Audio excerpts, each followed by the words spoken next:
تعرفي ان نوع الرياضة اللي بيمارسها طفلك بتحدد بشكل كبير التغذية بتاعته؟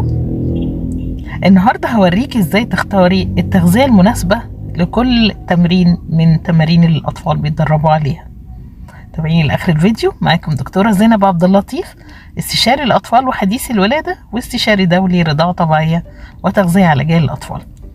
هناخد على سبيل المثال كرة القدم، ودي رياضة بتحتاج لطاقة مطولة لفترات طويلة، والسر هنا هيكون في الكربوهيدرات المعقدة زي الخبز البلدي وزي المكرونة والرز، ودي تتاخد ساعة ونص قبل التدريب. بالنسبة للسباحة احنا هنا محتاجين بروتين وكالسيوم عشان نقدر نعوض ونعمل التوافق العضلي لفترات طويلة أثناء التدريب والسباحة، والسر هنا هيكون في البروتينز والبيض واللبن والزبادي.